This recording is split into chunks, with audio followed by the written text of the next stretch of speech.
Sister क्या नाम है आपका? सुनील, कहाँ के रहने वाले आप? रुड़की मुगला, नवा शहर। क्या गवाही आपने लिखा कि पिछले 14 साल से आपको दुष्ट आत्मा ने घेरा हुआ था, क्या क्या होता था बताइए आप। ਮੈਨੂੰ ਲੱਤਾਂ ਤੇ ਨੀਲ ਪੈ ਜਾਂਦੇ ਸੀਗੇ ਤੇ ਮੈਨੂੰ ਡਰ ਲੱਗਦਾ ਸੀਗਾ ਤੇ ਮੈਂ ਵਾਸ਼ਰੂਮ ਵੀ ਨਹੀਂ ਸੀ ਜਾਂਦੀ ਹੈਗੀ ਕੱਲੀ।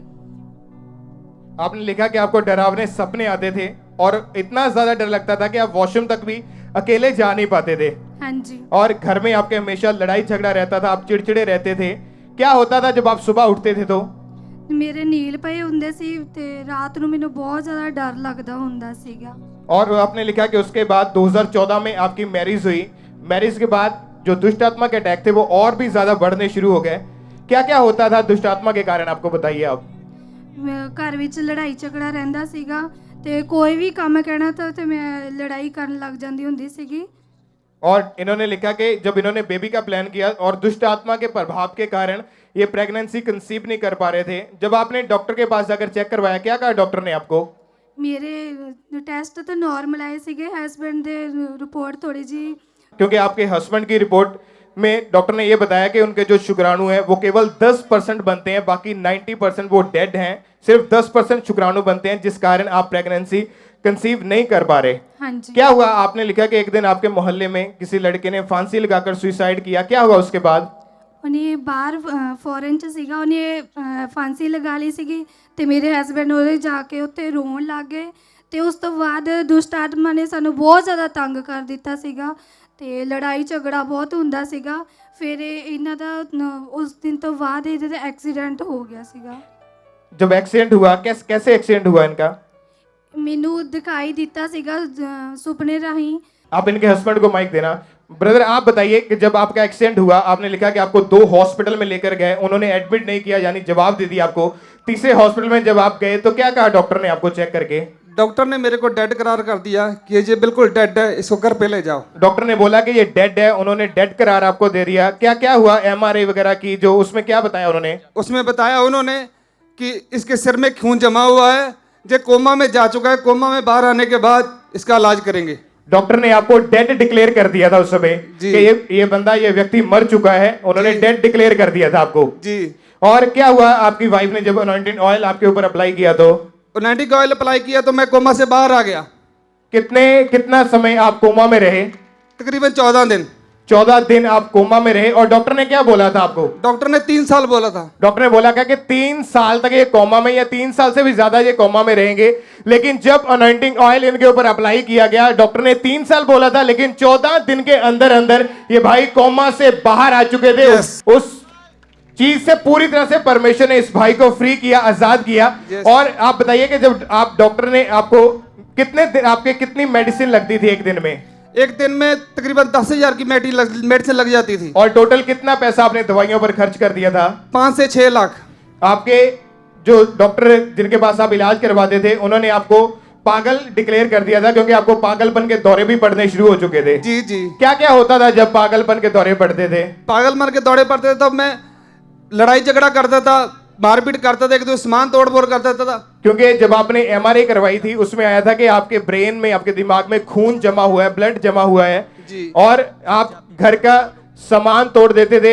पागलपन के आपको दौरे पड़ने लगे, घर में हमेशा लड़ाई झगड़ा, मारपीट, यही काम आपके घर में रह चुका था जी। और टोटली आप बेड के ऊपर थे। जी दास जी। कितना समय बेड पे रहे आप? 3.5 महीने।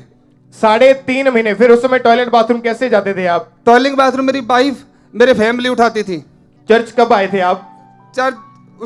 अप्रैल महीने में चर्च आए थे हम। और आपने लिखा कि जिस दिन आप पहली बार चर्च में आए थे, कैसे आपको लेकर आए थे चर्च में? मेरे को अपनी गाड़ी पर लेकर आए थे, व्हील चेयर पर लेकर आए थे। व्हील चेयर के ऊपर आपको चर्च के अंदर आपको लेकर आए थे जी। और 1 मार्च 2018 को जब परमेश्वर के दास ने प्रार्थना की थी, आइए हम उस प्रार्थना को अपने स्क्रीन के ऊपर सुनते हैं। जिन्हें इमरजेंसी सेक्शन है, परमेश्वर का आत्मा उन्होंने टच कर रहा है इससे पहले उन्हें ले हैंड करो या अनॉइंटिंग ऑयल अप्लाई करो, परमेश्वर का आत्मा उन्होंने छू रहे हैं। और जब परमेश्वर के दास ने आपके लिए प्रार्थना की, आपने उस प्रार्थना को रिसीव किया, अनॉइंटिंग ऑयल को भी आपने अप्लाई किया, क्या हुआ उसके बाद? प्रार्थना को रिसीव करने के बाद उसके बाद मेरे को शिफा मिल गई, मैं बिल्कुल ठीक हो गया। आप उसी दिन, क्योंकि जब जिस दिन आप चर्च में आए थे, आपको व्हील चेयर पर चर्च में अंदर लेकर आए थे, लेकिन जिस दिन, उसी दिन आपने प्रार्थना को रिसीव किया और परमेश्वर ने उसी दिन आपको हील किया, उसी दिन आपको फ्री किया। जी। आप चल के दिखाइए, चलिए जरा, चलिए चलिए चलिए चलिए चले चले, तारीफ करें जोर से इस गवाही के लिए। अपने हाथों को उठाएं, जोर से अपने हाथों को उठाएं और सब परमेश्वर के नाम को महिमा दे इस गवाही के लिए जोर से। ये भाई 3.5 महीने पूरी तरह से बेड के ऊपर रहे थे और बिल्कुल भी चल नहीं पाते थे। डॉक्टर ने डेड डिक्लेयर कर दिया था कि ये व्यक्ति मर चुका है, लेकिन आज आप देख सकते हैं कि वो भाई, वो ब्रदर बिल्कुल हील होकर आपके सामने गवाही के साथ खड़े हैं। सब अपने हाथों को उठाएं और जोर से तालियों के साथ परमेश्वर के नाम को महिमा दें। इनकी वाइफ की टेस्टमनी को भी सुनते हैं। इन्होंने लिखा कि सिस्टर आप बताइए क्या गवाही है आपकी। आपने लिखा कि आपकी मैरिज के बाद आपको प्रेगनेंसी जो कंसीव नहीं हो पा रही थी और आपके जो पड़ोसन थी उनके 9 साल से बेबी नहीं था। क्या क्या कहते थे वो आपको? ਮੈਂ ਇੱਕ ਸਟਾਫ ਨਰਸ ਹਾਂ ਤੇ ਉਹ ਮੇਰੇ ਕੋਲ ਆ ਕੇ ਆਪਣੀ ਪ੍ਰੈਗਨੈਂਸੀ ਦੇ ਇੰਜੈਕਸ਼ਨ ਲਵਾਉਣ ਆਂਦੀ आप ਸੀਗੀ खुद एक स्टाफ नर्स हैं जी। और आपके पड़ोसन एक बहन है जो आपसे प्रेगनेंसी के लिए इंजेक्शन लगवाने के लिए आते थे जी। और उनके 9 साल से बेबी नहीं था। क्या बताते थे आप उन्हें? ਮੈਂ ਉਹਨੂੰ ਆਪਣੇ ਪਰਮੇਸ਼ਰ ਦਾ ਵਚਨ ਦੱਸਦੀ ਸੀਗੀ ਤੇ ਮੈਨੂੰ ਕਹਿੰਦੀ ਵੀ ਤੇਰੇ ਤੋਂ ਕਹਿੰਦੀ ਹਲੇ ਤੱਕ ਹੋਇਆ ਨਹੀਂ ਹੈਗਾ। ਮੇਰੇ ਹਸਬੰਡ ਵਾਲੇ ਮੰਜੇ ਤੇ ਪਏ ਸੀਗੇ, ਐਕਸੀਡੈਂਟ ਹੋਇਆ ਸੀਗਾ ਤੇ ਮੈਂ ਪਰਮੇਸ਼ਰ ਤੇਰੇ ਨਾਮ ਨੂੰ ਨੀਵਾਂ ਕਰਦੀ ਆ। ਮੈਂ ਤੇਰੇ ਨਾਮ ਨੂੰ ਉੱਚਾ ਕਰਨਾ ਚਾਹੁੰਦੀ ਹਾਂ, ਤੂੰ ਮੈਨੂੰ ਬੇਬੀ ਦੀ ਬਲੇਸਿੰਗ ਦੇ। फिर क्या क्या क्या हुआ उसके बाद? ਮੈਨੂੰ ਬੇਬੀ ਦੀ ਬਲੇਸਿੰਗ ਮਿਲੀ। आपने लिखा कि 16 अगस्त 2018 को celebrating 14 year in Christ meeting में जब आप चर्च में आप मीटिंग को देखने के लिए आप अपने हस्बैंड के साथ डिस्कस कर रहे थे। क्या बात डिस्कस कर रहे थे आप? ਮੈਂ ਉਹਨਾਂ ਨੂੰ ਕਿਹਾ ਸੀਗਾ, ਮੈਂ ਕਿਹਾ ਜੇ ਪਾਪਾ ਨੇ ਅੱਜ ਨਾ 5 ਵਾਰੀ ਕਹਿ ਦਿੱਤਾ ਵੀ ਨਾਰਮਲ ਰਿਪੋਰਟ ਤੁਹਾਡੀਆਂ ਤੇ ਮੈਂ ਕਿਹਾ ਮੈਨੂੰ ਮਿਲ ਜਾਣੀ ਅੱਜ ਤਾਂ। ਤੇ ਮੈਂ ਦੂਏ ਦਿਨ ਪਾਪਾ ਨੇ ਫਿਰ 6 ਵਾਰੀ ਮੈਨੂੰ ਨਾਰਮਲ ਕਿਹਾ ਸੀਗਾ ਤੇ ਮੈਂ ਦੂਏ ਦਿਨ ਜਾ ਕੇ ਆਪਣੇ ਬ੍ਰਦਰ ਨੂੰ ਨਾਲ ਲੈ ਕੇ ਹਸਪੀਟਲ ਲੈ ਕੇ ਗਈ ਤੇ ਰਿਪੋਰਟ ਨਾਰਮਲ ਸੀਗੀਆਂ। और आपके क्या क्या हुआ उसके बाद, प्रार्थना के बाद?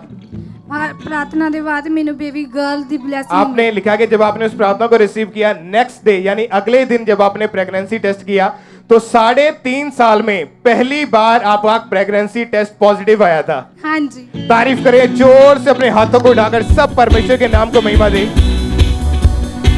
और इन्होंने लिखा कि प्रेगनेंसी के 8वें महीने में जब इनको पीलिया हो गया, डॉक्टर ने इन्हें बताया कि आपके बेबी को खतरा हो सकता है, पीलिया बहुत ज़्यादा बढ़ गया था। और प्रेगनेंसी के 8वें महीने में जब पीलिया बहुत ज़्यादा बढ़ गया था, इनको सपने में परमेश्वर के दास और हमारे स्पिरिचुअल मदर परमेश्वर की दासी इनके सपने में आए।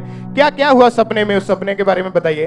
ਮੈਨੂੰ 8ਵੇਂ ਮਹੀਨੇ ਵਿੱਚ ਪੀਲੀਆ ਹੋ ਗਿਆ ਸੀਗਾ ਤੇ ਫਿਰ ਮੈਨੂੰ ਪਰਮੇਸ਼ਰ ਦੇ ਦਾਸ ਅੰਕ ਨੂਰਲਾ ਜੀ ਤੇ ਮੈਨੂੰ ਸੁਪਨੇ ਵਿੱਚ ਆਏ ਤੇ ਮੰਮਾ ਵੀ ਨਾਲ ਸੀਗੇ, ਕਹਿੰਦੇ ਵੀ ਨੋ ਪ੍ਰੋਬਲਮ।